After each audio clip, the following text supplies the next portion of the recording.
I notice your note says nan, which seem incompleted. Did you mean to did bizumino samain? Thicka med vi förjabbard. Itam des you webs. O mat one heads of could. Fukupul, nanju libengu this yard. Iti heguesa, toe, a face, toe. The shifiati thum yard, for noit. Vidu, the vat is a quada, to a tie. The bay, subentin, by her. But yard, to buy fun, did tie, tie, do. Dun tapathuk, but I know how a room can lie to you. I've hosted enough dinner parties, attended enough charity luncheons, sat through enough anniversaries with people I barely liked to know that a well-lit room with good music and open bar can make almost anything look like happiness. So I should have known. I, of all people, should have seen it coming. I was 63 years old, standing in the coat-check alcove of the Belhaven Country Club, wearing a black uniform vest, 2 sizes too big for me, and a name tag that said Helen. My name is not Helen. My name is Audrey. Audrey Marsh. I have a master's degree in English literature, a herb garden I tend every morning before the sun gets too strong, and, as of 8 months ago, a husband I no longer recognized. Let me explain how I ended up there. My husband, I'll call him what I called him then, before everything, was the kind of man who remembered things. He remembered that I liked my tea with exactly half a squeeze of lemon. He remembered the name of my 3rd grade teacher because I mentioned her once, in passing, 15 years into our marriage. He remembered our first argument, the precise words, the weather outside, what song had been playing on the radio. For 31 years, I loved him for that. I thought it meant he paid attention. I thought it meant I mattered. His name is Clifford. Cliff. Everyone calls him Cliff. He's a civil engineer. Semi-retired now, but still consulted on big infrastructure projects, the kind that take years and involve a lot of dinners and handshakes and people flying in from out of state. He'd been doing one such project for the past 2 years, the Hargrove Bridge expansion out in Millfield. He'd driven out there every week, sometimes twice a week, and I'd made his thermos of coffee and waved him off, and never once thought to ask who he was eating dinner with when he stayed overnight. I am a trusting woman. I was raised to be. My mother used to say that suspicion is a poison you mix yourself. But 8 months ago, things shifted in ways I couldn't name at first. He started coming home and going straight to the bathroom to shower before he even said hello. He stopped reaching for my hand during church. He laughed differently, too quickly, a little performative, like he was practicing being cheerful. He bought a new cologne without mentioning it. In 31 years, he had never changed his cologne without mentioning it. He wore the same thing since 1998 and used to joke that he'd wear it until they stopped making it. One morning, I found a receipt in his jacket pocket when I was sending it to the dry cleaner. Dinner for 2 at a restaurant in Millfield I'd never heard of. A Thursday. He'd told me that Thursday he worked late and ate at his desk. I put the receipt back. I sent the jacket to the cleaner. I watered my herb garden and I didn't say anything. My daughter, who lives in Portland now with her 2 kids and a very practical husband, would say I was in denial. Maybe. Or maybe I was just collecting, gathering weight until the scale tipped. The tipping point was the Hargrove Associates annual gala. It was the first year Cliff had been invited. A big deal, apparently. They only invited senior consultants and select partners. He was proud. He showed me the invitation card, which was heavy cream stock with gold lettering, and he said, "Look at that, Audie, that's something." I agreed that it was something. I asked if I should buy a new dress. He said the event was professionals only, no spouses. I accepted that. I don't know why exactly. Maybe because I was still in that phase where you accept things because accepting is easier than the alternative. But the acceptance curdled slowly over the next 3 weeks.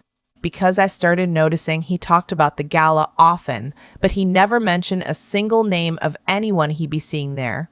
In 31 years, Cliff had never attended a professional event without coming home and telling me who he talked to, who was impressive, who was insufferable, who had a funny story. He talked about his colleagues like they were characters in a serial he was following. That's what made me love him at dinner parties. He made everyone interesting. But this gala, when I asked who'd be there, he said, "Oh, the usual crowd," and changed the subject. The usual crowd. After 31 years, I knew what it meant when Cliff got vague. My friend, I'll call her by her real name because she deserves that. Winifred. Winifred Okafor. She's been my closest friend since our kids were in the same kindergarten class, which means I've known her for over 30 years, and she has never, not once, told me only what I wanted to hear. She's the kind of friend who'll say, "Audrey, that haircut doesn't work for you." And Audrey, I think you need to look at this more carefully. And you hate her for exactly 30 seconds, and then you're grateful for the rest of your life.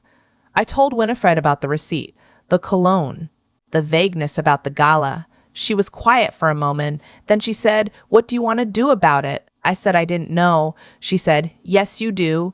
She was right. I did know. I'd known for a while. I wanted to see for myself, not hear secondhand, not speculate, not lie awake assembling possibilities like puzzle pieces that might not even belong to the same box. I wanted to see. Winifred has a niece who works in catering. Her name is Brianna, and she was 26 years old and much kinder than she needed to be to a 63-year-old woman who showed up at her apartment with a plan that sounded, even to its own author, a little unhinged. Brianna called her supervisor. The catering company had a contract with the Bellhaven Country Club, where the gala was being held, and arranged for me to come on as an extra for the evening. Coat check and drink service. Easy, she said. You mostly just stand there and smile. I told myself I was doing it for closure, that I'd see Cliff at his professional gala, surrounded by colleagues, no spouse by his side because there was no spouse to invite, and I'd go home feeling foolish and relieved in equal measure. I almost believed myself. The Bellhaven Country Club on a gala night is a different creature than it is on a Tuesday afternoon, which is when I'd been there for the occasional bridge luncheon. At night, with the chandeliers up full and the round tables draped in ivory linen and the servers moving like a well-rehearsed theater production, it was the kind of place that made you feel like something important was happening, whether it was or not. The floral arrangements alone must have cost more than my first car. I kept my head down. I wore my hair differently, pulled back tight, something I almost never do, and the oversized vest helped. I'd worn glasses instead of my contacts. Not a disguise, exactly. More like a removal of the details that made me recognizable as myself. I didn't expect it to hold up to scrutiny. I just needed it to hold up to a glance across a crowded room. The guests arrived at 7. I was stationed at the coat check, which gave me a clear line of sight to the main entrance. I saw Cliff at 7:14. He was wearing his charcoal suit. The good one, the one I picked out for him 5 years ago for our nephew's wedding. His silver hair was combed differently than usual, pushed back instead of side-parted. He looked handsome. He looked like himself, and yet in some way I couldn't immediately articulate. He looked like someone who had gotten dressed for someone else. He was not alone. The woman beside him was younger than me by, I'd estimate, and I thought about little else for days afterward. Perhaps 15 to 20 years. She wore a deep green dress, the kind that requires a certain confidence to carry. She was laughing at something before they'd even made it through the door, her head tilted toward him, comfortable in her own proximity to him. She wasn't holding his arm. She didn't need to. The ease between them was the kind you can't manufacture. I looked away before he reached the coat check. I turned and pretended to rearrange hangers. My hands were not shaking. I was surprised by that. My hands were perfectly still, which is when I understood that some part of me had already known. The shaking had happened slowly, invisibly, over 8 months, and there was nothing left to shake. I spent the next hour doing my job. Codes came in. Tickets went out. Drinks were ferried to tables. I kept moving because motion is a useful substitute for feeling when you're not ready to feel yet. I heard his voice twice before I saw him again. Once across the room, telling a story that made a whole table laugh. I didn't let myself look.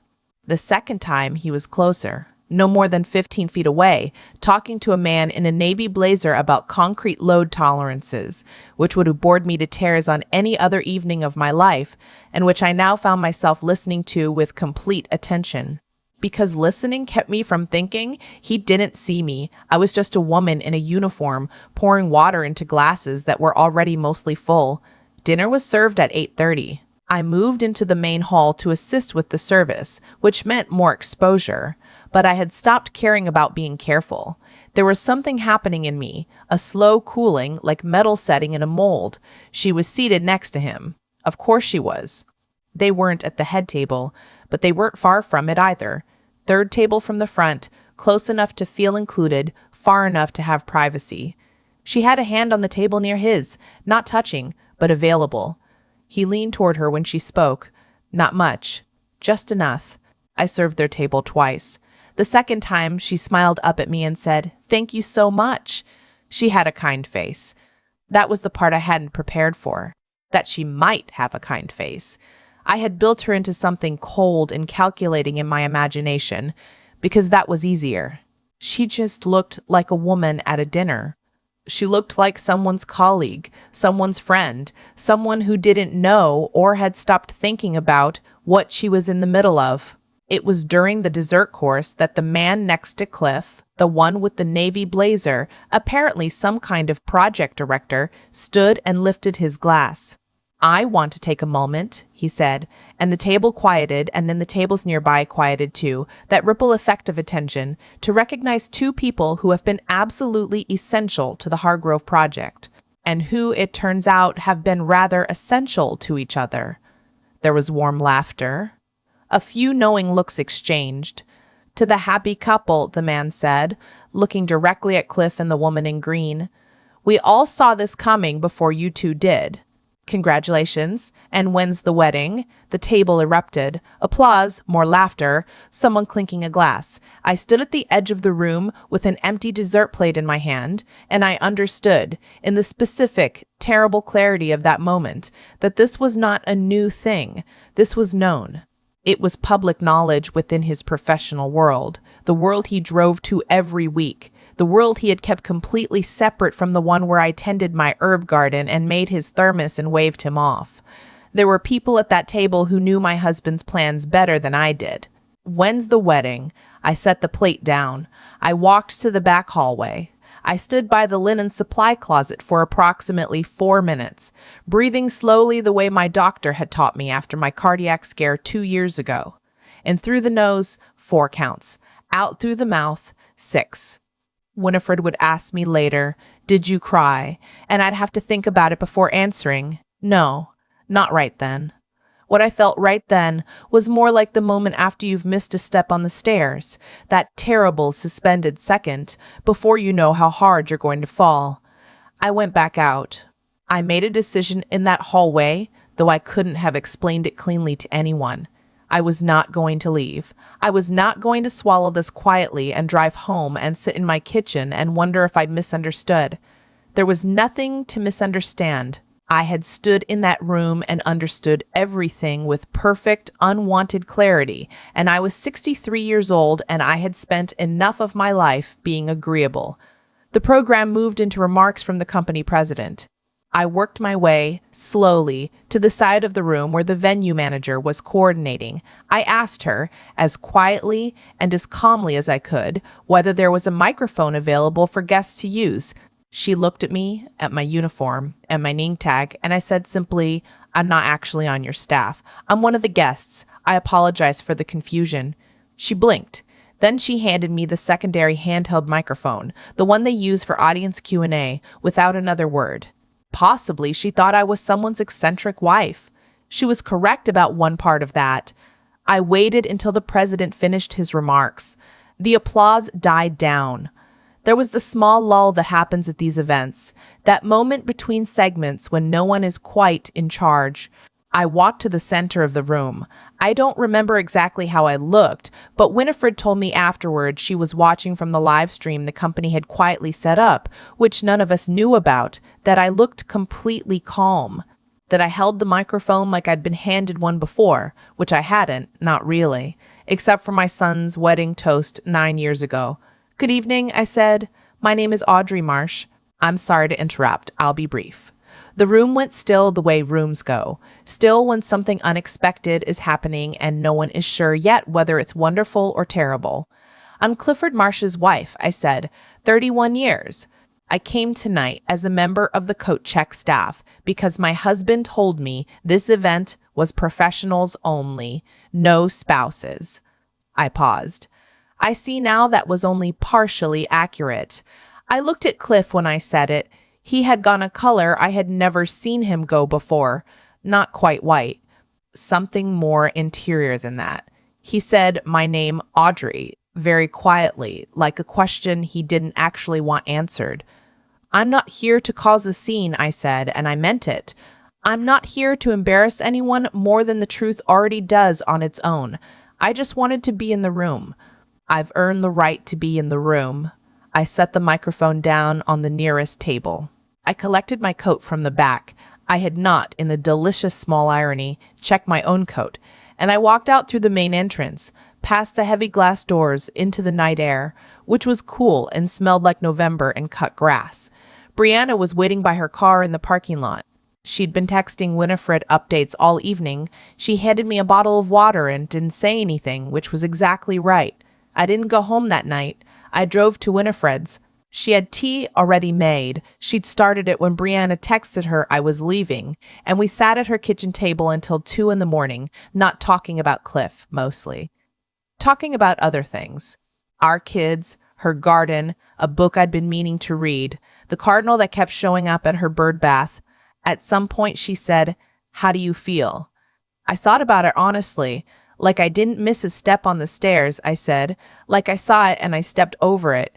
And now I'm at the bottom and I'm still standing. She nodded. "That's enough," she said. "For tonight, that's enough." Cliff called 11 times before midnight. I didn't answer.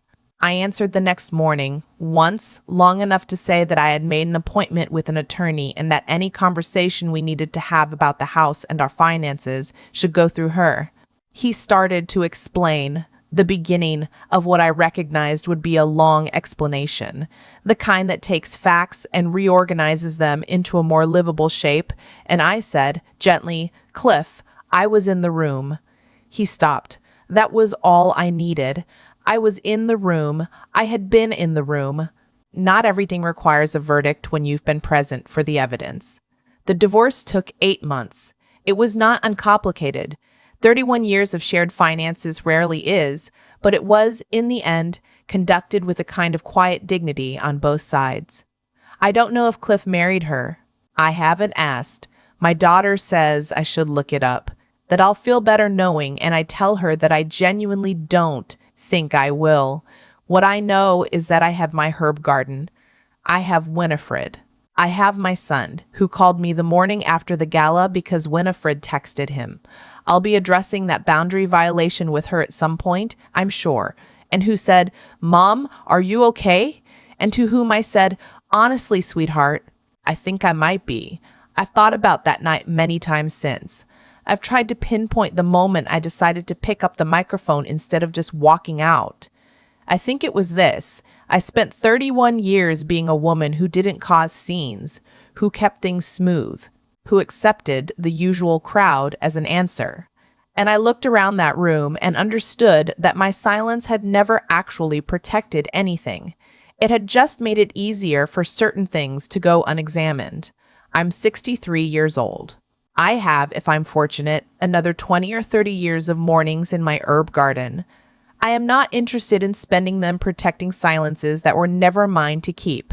Someone at the gala, a woman whose name I never learned, caught my arm as I was walking out. She was about my age, silver-haired, earrings like small hammered coins. She said very quietly, "Good for you. I didn't need it, but I won't pretend it didn't matter. You spend a long time thinking that dignity is about what you endure without complaint. I think at 63, I'm finally revising that definition. Dignity is knowing when you've endured enough. Dignity is walking into the room that was meant to exclude you, standing in the center of it, saying your name, and walking back out. I'm still standing at the bottom of the stairs, and I am not even a little broken. I spent a lot of time since that night thinking about cause and effect. Not in a dramatic way, just the quiet, practical way you think about things when you're 63 and you've stopped pretending that life is random. Cliff didn't end up where he ended up because he was a bad man in some simple, cartoonish way. He ended up there because of 100 small choices, each one a little easier to make than the last. A dinner he didn't mention.